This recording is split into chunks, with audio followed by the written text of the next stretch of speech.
अच्छा जी, ये बताएं पहले मुझे कि 3 बार ही आप एमएसएफ के सदर है अल्हम्दुलिल्लाह।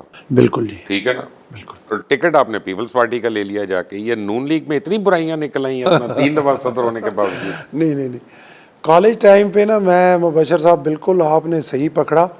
मैं सारा टाइम एमएसएफ के साथ ही रहा, लेकिन जब अमली सियासत में आया तो सच्ची बात यह है कि हादसाती तौर पे पीपल्स पार्टी में आया। कौन से अपना कॉलेज में थे आप? मैं था जी, पहले मैं सर सैयद स्कूल में था, सर सैयद कॉलेज में, फिर government degree college settler town Pindi 6 road पे। अच्छा। तो सारा टाइम वो पिंडी में ही मेरी है सारा। तो जब मैं कॉलेज से वापस आया तो पहला जो इलेक्शन था उसमें मैंने वोट्स भी नून लीग को ही दिए, और शायद ज़िंदगी में वो एक ही पहला मेरा वोट था, नून को ही दिया। उसके आगे बलदियाती इलेक्शन आ गए तो मैं मेंबर ज़िला कौंसल की हैसियत से इलेक्शन लड़ना चाहता था, लेकिन वहाँ नून लीग की जो उस टाइम क़यादत थी उन्होंने मुझे जो है वो कोशिश की कि ये पार्टी छोड़े भी नहीं और इसको टिकट भी ना दें और इलेक्शन भी ना लड़ने दें। उन्हें ये ख़तरा था कि नया नया कॉलेज से आया, वहाँ भी सियासत करता रहे, कहीं कल ये कहे मैं एमपीए लड़ूंगा या एमएनए लड़ूंगा। तो उन्होंने मुझे रोकने की कोशिश की। मैं इंडिपेंडेंट खड़ा हो गया। वहाँ के जो पीपल्स पार्टी के लोग थे वो मेरे साथ आ गए। उन्होंने कहा जी, उनके पास बंदा कोई नहीं था, उन्होंने कहा लड़े। मैं लड़ा, अल्लाह ने मेहरबानी की, जीत गया अच्छे वोटों से। तो बस वो दिन और आज का दिन फिर पीपल्स पार्टी। नहीं तो कोई फर्क लगा आपको दोनों में? देखिए, फ़र्क तो ये लगा है कि कॉलेज लाइफ में सच्ची बात है हमें वहाँ पे यही बताया जाता था। उस टाइम तो बीबी शहीद और मियाँ नवाज शरीफ साहब का टाइम था, तो कहते थे कि जी ये बीबी तो सिक्योरिटी रिस्क है और इन्होंने सिखों की लिस्टें दे दी हैं, इनको कोटा प्लांट का दौरा ना कराओ, ये तो पाकिस्तान को बेच देंगे, ये कर देंगे, ये एजेंट है, फ़लाना फ़लाना फ़लाना।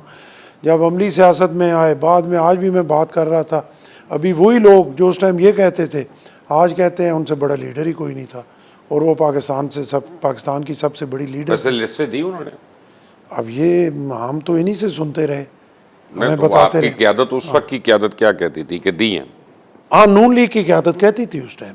देखिए कॉलेज टाइम में हमें तो सारा टाइम यही बताया तो गया, और उनको लिस्टें प्रोवाइड भी तो किसी ने की होंगी ना? मैं तो बहुत सख्त मुखालिफ था कॉलेज टाइम में पीपल्स पार्टी के कि ये तो जी बड़े मुल्क दुश्मन है और बड़ा। लेकिन जब अमली सियासत में आए, आके देखा तो वो तो फिर एक माहौल ही और है। तो आपको किस बात से लगा कि अब मैं नून लीग छोड़ देनी चाहिए मुझे और पीपल्स पार्टी में आना चाहिए? देखिए, अब सच्ची बात तो ये है ना कि बात ये थी कि मैं एक वर्कर था, मैं नून लीग के लिए, एमएसएफ के लिए मैं काम करके निकला, कॉलेज में मैंने किया। उस टाइम जमातियों का बड़ा ज़ोर था, इसके बावजूद आखिरी साल में हमने बिल्कुल कॉलेज क्लियर कर दिया। एक ये हुआ कि चलें ट्रेनिंग भी हो गई उसमें। तो यहाँ पे भी आके कुट कटा हुआ, सब कुछ हुआ। वो तो फिर उस टाइम होता ही था आपको पता है। 97 में आके मैंने इलेक्शन में अपनी तरफ से पूरी जो मैं कर सकता था किया मैंने नून लीग के लिए। तो मुझे ये लगा कि वहाँ पे वर्कर को आगे आना बहुत मुश्किल है, कोई नहीं आने देता। लेकिन यहाँ पे आपके सामने मिसाल है कि एक वर्कर जो है वो ये गवर्नर की सीट पे बैठा हुआ है। मेरे ख्याल में पीपल्स पार्टी और नून लीग में ये सबसे बड़ा। लेकिन एमएसएफ से और बड़े लोग आए हैं, ख्वाजा साद रफीक आए हैं, मैं कई लोगों को जानता देखिए, हूं। ख्वाजा साद रफीक साहब का एक बैकग्राउंड था ना उनके वालिद के हवाले से। मेरा कोई बैकग्राउंड नहीं है। मेरे तो वालिद शायद ज़िंदगी में एक दफ़ा काउंसलर बने, बाकी उस एरिया में मेरा तो कोई भी जो है वो आगे नहीं तो बढ़ा। आपको ये लगा कि नून लीग पीपल्स पार्टी के मुतालिक गलत बयानियां करती रही है? उस वक्त तो बिल्कुल इसी तरह था और सरासर गलत बयानिया था, उसमें तो कोई दूसरी राय ही नहीं। आज के दिन इससे बढ़ के और क्या बात है कि उस टाइम के जो लीडर हैं वो कहते हैं कि बेनज़ीर भुट्टो शहीद एक अजीम लीडर थी, और भुट्टो साहब आजकल हमें ख़राब कहते हैं और उनको अच्छा कहते हैं। अच्छी बात है। तो आजकल फिर लड़ाई हो रही है पंजाब की और सिंध की। आप पंजाब के, आप गवर्नर हैं, सिंध में आपकी पार्टी है, उसका राज है, तो दिल से आप किसके साथ हैं? दिल से तो मैं अपनी पार्टी के साथ हूँ, मैंने और किसके साथ। नहीं, आपको पंजाब के साथ होना चाहिए। देखिए, मैं पंजाब का हूँ, मैं तो पंजाब को ओन कर सकता हूँ कि मेरे दादा परदादा लकड़दादा सारे पंजाब से हैं। तो मेरी ये पंजाब तो ना हुआ ना। देखिए, ये तो हुकूमतों की लड़ाई है ना, और दूसरा ये है कि पार्टियों की भी है, पीपल्स पार्टी और नून लीग की। तो मुझे तो अपनी पार्टी के साथ ही होना चाहिए। तो अब जो मरियम नवाज शरीफ ने कहा कि उंगलियां तोड़ देंगे जो हमारी तरफ उठेंगी, तो उस पर आप उनको सपोर्ट करेंगे कि नहीं? नहीं देखिए, ये तो बड़ा गैर सियासी बयान है ना, कोई भी इसको नहीं, और किसी को भी तो वो को स्कूल टीचर तो नहीं है, वो सियासतदान ही है, नहीं, इलेक्शन लड़के आई हैं। लड़के आई हैं, लेकिन बयान गैर सियासी दिया। ऐसे नहीं मैं कहूँ कि जी अगर कोई इस गवर्नर ऑफिस की तरफ देखेगा तो उसकी गर्दन तोड़ दूंगा, तो ये तो मुनासिब नहीं है ना, और किसी ने भी नहीं पसंद किया।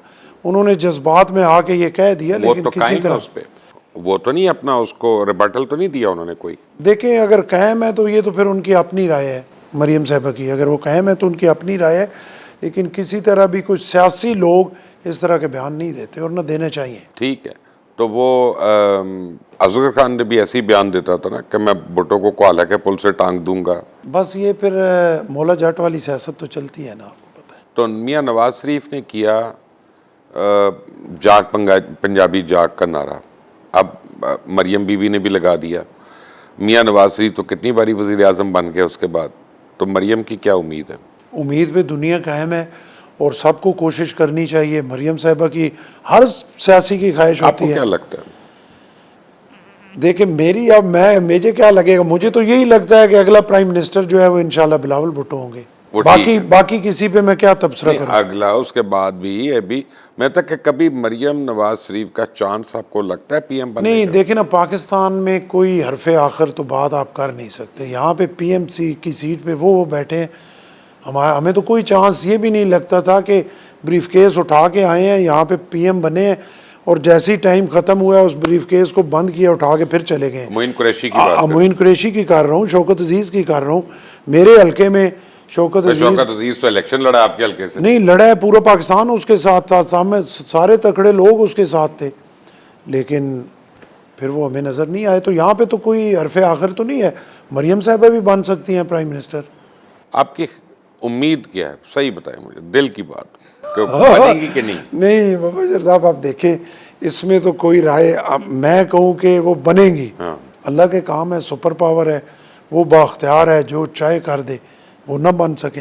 मैं कहूँ कि मुझे लगता है कि मरियम साहिबा बनेंगी, वो ना बने। तो अली कादर गिलानी ने आज एक बयान दिया है, जो मुझे किसी ने बताया कि वो कहते हैं कि हम वोट ऑफ नो कॉन्फिडेंस से ये हुकूमत हटा रहे हैं। तो ये सियासी बयान आते हैं? कौन कहता है? अली कादर गिलानी। कि अपना कौन सी हुकूमत हटा रहे हैं? वफाक की। देखिए मेरे सामने तो किसी जगह भी पार्टी में कोई इस तरह की चीज़ डिस्कस नहीं हुई। मुझे तभी स्टेटमेंट आई है, पता नहीं सोशल मीडिया का ये भी नहीं पता चलता कितना सही है और कितना नहीं है। साहब सोशल मीडिया में तो 80% जो है वो अवाम ही होता है। मेरा तो ख्याल है उस पर उसको। तो कहीं ऐसा तो नहीं है कि मरियम बीबी ने ये सोचा है कि इमरान खान अग्रेसिव है और गालम गलोच करके वो हर दिल अजीज है, तो मैं भी एग्रेशन दिखाऊं तो मैं भी उस लेवल पे आ जाऊंगी? अब ये तो वो खुद ही बेहतर बता सकती हैं। नहीं, आप भी तो सियासी आदमी हैं। मेरे ख्याल में जो है वो इमरान खान तो उसमें कामयाब हो गए कि वो उसी तरह गालियाँ निकाल के प्राइम मिनिस्टर भी बन गए और पॉपुलर लीडर भी है, इसमें कोई दूसरी राय नहीं है। लेकिन हर एक तो उस तरह फिर नहीं हो सकता। इमरान खान तो एक ख़ास, सच्ची बात यह है कि मुस्लिम लीग नून और पीपल्स पार्टी की कमज़ोरियों से भी फ़ायदा उठाया और लोगों को एक मुतबादिल चीज़ नज़र आई, एक नई होप दी। करना कराना कुछ नहीं था, लेकिन एक नई दी। इसमें तो कोई दूसरी राय नहीं ना कि लोग ये चाहते हैं मुल्क ठीक हो, लोग ये चाहते हैं करप्शन ना हो, लोग वो चाहते हैं कि जी कोई जो सुनते हैं अपना वलायत का, अमेरिका का और यूरोप का, कि वो वाला सिस्टम हो, चाहे मौरूज़ी हालात जो भी हों। तो लोग तो ये चाहते हैं कि हमारा मुल्क ठीक हो। तो इमरान खान ने एक पिक्चर दिखाई कि मैं आपका ये कर दूंगा, ये आसमान से तारे होप तो दी उसने, होप दी, और उस होप में हमारी नौजवान नस्ल उसके साथ गई। अभी तक और है। पौने 4 साल में किया कुछ भी नहीं, लेकिन फिर भी आप क्रेडिट दें कि आज भी मैं आपसे बिल्कुल एग्री करता हूँ